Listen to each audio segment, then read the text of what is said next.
Hey guys, it's Kimberly. I think my last video I did was at 20 weeks, and sorry I have not done one. I have actually been going to the doctor, dealing with Christmas, trying to get stuff for the nursery, and on top of that got a lovely sinus infection.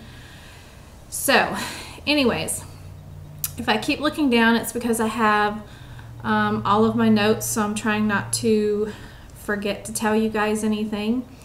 As of today, I am 22 weeks and 2 days. Yay! Let's see. I wanted to start off by telling you of I go to a regular doctor and then I go to a specialist. My regular doctor appointment. It was pretty scary. That was the first appointment that I went to by myself. Normally my husband goes with me, and I think one time my mom has went. Let me tell you, scariest thing ever. I go there and I'm at the point now where when I go to my regular doctor, you know, they pretty much just list for the heartbeat, ask you how you're feeling, take your weight, you know, all of that good stuff. I guess they don't do ultrasounds there because they usually end up doing them a few days later at the specialist. So I go into one of the rooms and my doctor comes in there, and, you know, I'm telling her, you know, things that have been going on and questions and this and that and the other. And she says, okay, you know, she answers all the questions and she says, okay, lay back and let's listen to the babies. So I lay back on the table and I'm leaning back, and she's got the little Doppler machine and she's rolling around on my belly, and she's not finding any heartbeats. She's moving around and I'm totally staring at her face, and my gut is like in my feet. I'm scared to death at this moment. And she's rolling around and she's listening and she's not finding anything. And then she looks at me and says, let's go do an ultrasound. Let's take a look in there. So, of course, I don't panic at the doctor's office, but on my insides, I was panicking. I was like, you know, this is really scary. What's going on? So anyways, I walk around the corner and I go into the room where they do the ultrasound, and, you know, they get you prepped and wait for the doctor to come in there. And as I'm laying there for those 5 minutes, it seems like I'm laying there for like 2 hours. And all these things are going through my head, and it's like, please don't let there be something wrong. You know, all the times, you know, I'm here by myself, and then at the same time I'm telling myself it's fine, you know, it's okay, everything's gonna be fine, and I'm trying really hard not to cry and not to freak out. So anyway, my doctor comes in there and she starts to do the ultrasound, and she's, you know, moving around for a second, not saying anything, and then all of a sudden she's like, okay, there's baby A, there's his little heart, there's baby B, there's his little heart. So I was just like, so I was like, so everything's okay? And she said yes. So I don't know if there was something wrong with the little machine that she was using or what, but scared me to death. So, you know, I sit up on the table and I know I must have this horrific look on my face, and I told her, you know, I said, it just really, really scared me. I said, because, you know, my aunt, you know, she was pregnant. This was years ago, but it's still painful. You know, my aunt was pregnant, and she, you know, she noticed one day that her baby was not moving, and, you know, she called her doctor and they were like, well, you know, sometimes, you know, babies don't move around as much because they, you know, they run out of space. And so, you know, like most people would, you go with what the doctor says. She, you know, did not go with that feeling that she had inside her gut. And to make a long story short, you know, she actually ended up going to the doctor the next day, and the baby was not alive. And bless her heart, she had to go through, they said that they're not sure how long she had passed. So something having to do with bacteria or something like that. She had to go through the whole process of labor. And I was young. I want to say I don't even remember how many years ago it was. I think I was close to a teenager, if not a teenager, but I will never forget that day. And it was just so devastating because they kept telling my aunt, you know, when she comes out, I want you to be prepared for what she may look like. And surprisingly, when she came out, she was perfectly pink. She had beautiful little red hair. I mean, she looked like a little porcelain doll. And so for my own sake and for all of you mothers out there, and my doctor told me the same thing when I told her this story when I was sitting there. She said, anytime that you just have this feeling in your gut that something is not right. You know your body more than anything. You know your baby more than anything. You know when it moves. You know when it don't move. Nobody knows that but you. And she said, anytime that you feel that something is not right, you call us and you come in here and we'll look at you. And we'll just make sure just to put your mind at rest. So my advice to all you mothers out there is you know your bodies more than anybody. So if you just get this feeling or just this thought that something is not right, don't think, well, I don't want to be a pain in the butt. Who cares? Call your doctor. Even if they're like, they told her, oh, this is normal, blah, blah, blah, blah, blah. Say, no, I feel there's something wrong. I want to come in there so you can look at me. Be persistent. You know, this is your life. This is your baby's life. This is serious. Anything could go wrong. I mean, we all don't know everything that goes on inside of there or what the baby is going around, you know, in there. So just go with your instinct, protect yourself and protect your baby. So anyways, I just wanted to tell you about that scare just so I could put the message out there for you mothers to just kind of go with your gut feelings. Let's see, what else? My symptoms and everything I've been feeling. I've had swollen fingers. They look like little sausages. This is what everybody says. I have tons of ligament pain. I have not noticed any new stretch marks. I have just a few from when my daughter was born. I guess because I was so tiny when I got pregnant with her. I gained 60 pounds with my daughter, so of course I got stretch marks. But anyways, ligament pain, something I feel on a daily basis is one of the babies is up in my ribs. I either have a head in my ribs or I have feet in my ribs, you know, something of the nature. Backaches is the absolute worst right now. I do not sleep well.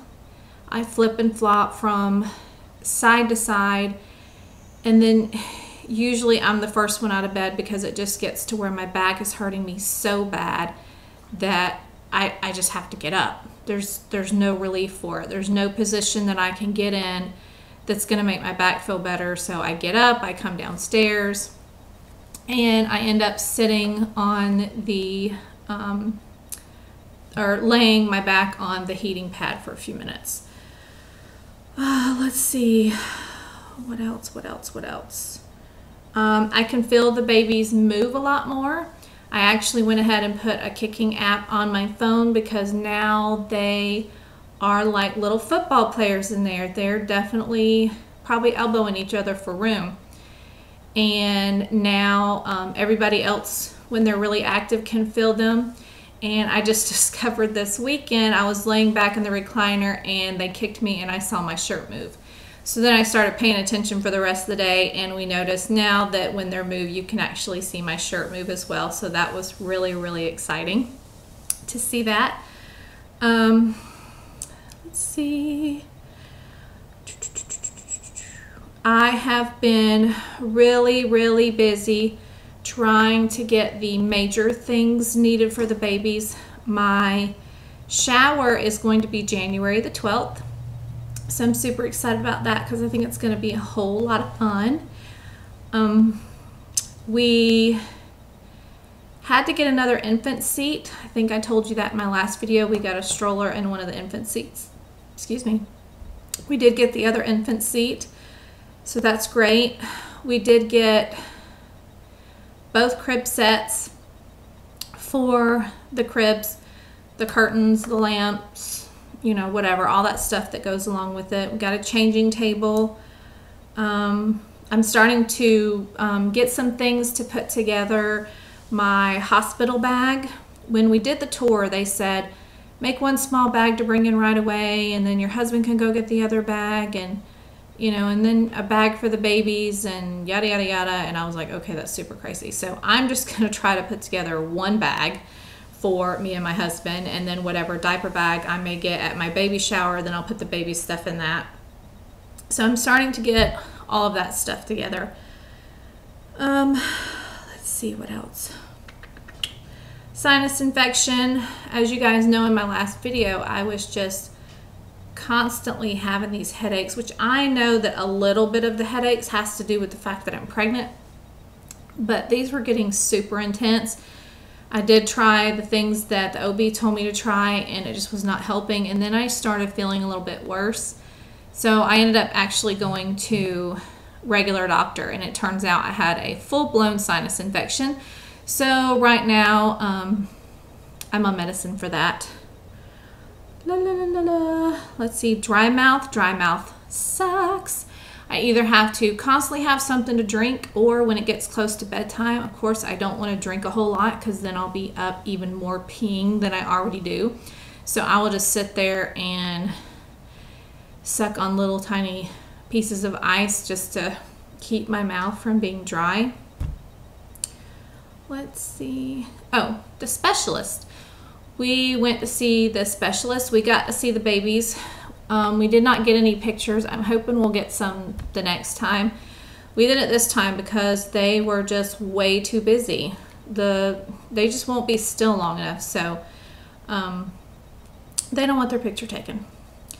But when you do the ultrasound part, it's the nurse or the assistant or whatever that does all of that, and then the main doctor comes in. Well, so we do all that part, and we're waiting, and the main doctor comes in, and he's in a little bit of a rush because he says he's got to be in surgery. So of course I don't want to hold him up with 50,000 questions if there's some woman somewhere needing to get her baby out. So he looks at everything. He said everything looks great. The babies look great. He said, so he looked at me and my husband and said, do you have your thinking caps on? And my husband and I, we look at each other and we're like, yeah, why? And he said, do you think that they're fraternal or they're identical? And we just sat there for a minute going, they're fraternal. They're in separate sacks. And he just kind of smiled and said, not necessarily. And we're like, what? And he goes, yeah. He said, because they are both boys, there is a 15% chance that they can be identical. He said, because sometimes when the process is happening, he said, if it's 2 eggs that get fertilized, he said, then they definitely will be fraternal. He said, but if it's 1 egg that gets fertilized and that egg splits very rapidly and moves into 2 different sacs, he said, then they can be identical. So we won't have the surprise of knowing what the sexes are, but we will have the surprise of seeing if they are identical or fraternal babies. So we will see when they come out. Let's see what else. I think that might be it. I've been trying to do as much as I can with it being Christmas, but it's kind of hard with being pregnant and being sick. And when you just have the kind of headaches that I have been having, you don't want to go anywhere. You don't want to go anywhere. You don't want to get dressed. You just want quiet and not a lot of bright light. And it's just really sucked because there is not hardly anything you can take when you're pregnant. So when I went to the doctor's, you know, he had to leave the room for a few minutes and come back because he said, I want to make sure I'm giving you something that's acceptable for you with the babies. So he ended up putting me on, I think it's erythromycin, which I don't know if it does that for everybody, but it tears my stomach up. It hurts so bad. It almost makes you feel like you have really bad gas pains, but it's not gas. And I don't know if that's just the medicine doing its job or whatever. And it does make me a little nauseous. That sucks. Morning sickness, I do have it, but it's far and in between. Like, I'll go days, a week without having it, and then all of a sudden, like 2 mornings in a row, I'll have morning sickness where I'll throw up, and as soon as I throw up, I feel better. So I guess it just depends. The babies, last time we went to the specialist, they said that baby A was 1 pound and 1 ounce, and baby B was 1 pound. So the babies are growing, and the babies are doing very well. And let's see what else. I'm excited because I haven't really been around anybody, and now that the babies are moving, you know, maybe they'll get to feel them as well. So anyway, I'm going to let you guys go, and hopefully I'll see you guys soon. Hopefully I'll start to feel better and it won't be so hard for me to do videos. But before I go, I will show you my belly shot. Hold on 1 second. Hold on, let me adjust the camera. Boop. You guys can see, hold on. All right, oh, I got something on my shirt. It's a string. Okay, anyways, so here's the belly. This is 22 weeks and 2 days. So there's the belly. There's the little babies. There they are, stretching their mommy out. They're still kind of pointy, and I think the reason why I'm pointy is because they said that baby A is right here with feet down, and baby B is over here with head down.